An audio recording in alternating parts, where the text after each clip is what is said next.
हरे कृष्ण राधे राधे। मेरे YouTube channel पर आप सभी का स्वागत है। आज हम सुनेंगे वामन एकादशी व्रत कथा। भगवान श्री कृष्ण कहते हैं, त्रेता युग में बलि नामक एक दैत्य था। वह मेरा परम भक्त था। विविध प्रकार के वेद सूक्तों से मेरा पूजन किया करता था और नित्य ही ब्राह्मणों का पूजन तथा यज्ञ के आयोजन करता था।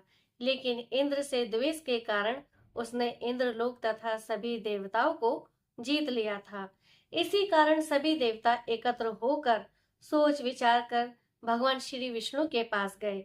बृहस्पति सहित इंद्र आदि देवता प्रभु के निकट जाकर और नरमस्तक होकर वेद मंत्रों द्वारा भगवान श्री हरि विष्णु का पूजन किया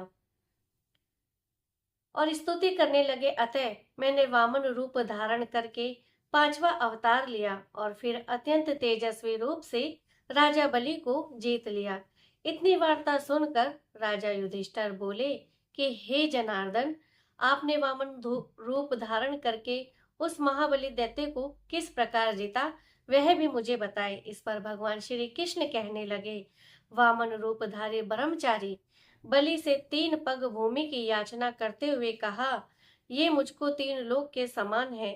हे राजन, तुमको अवश्य ही दे देनी होगी।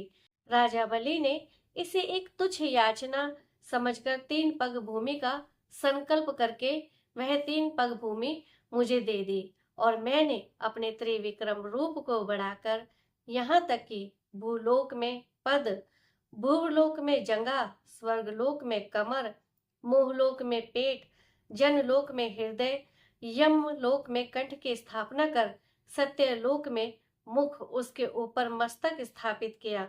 सूर्य, चंद्रमा आदि सब ग्रहण, गण, योग, नक्षत्र, इंद्र आदि देवता और शेष आदि सब नागगणों ने विविध प्रकार से वेद सूक्तों से प्रार्थना की।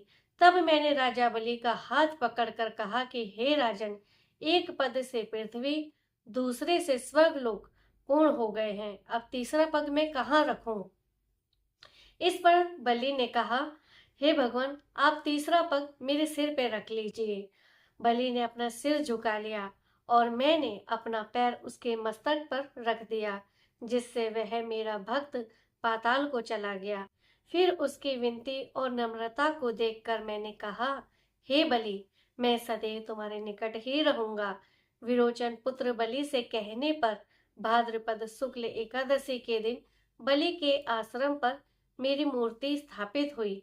इसी प्रकार दूसरे क्षीर सागर में शेषनाग के पष्ठ पर हुई। हे राजन, इस एकादशी को भगवान शयन करते हुए करवट लेते हैं, इसीलिए तीनों लोकों के स्वामी भगवान विष्णु का इस दिन पूजन जरूर करना चाहिए।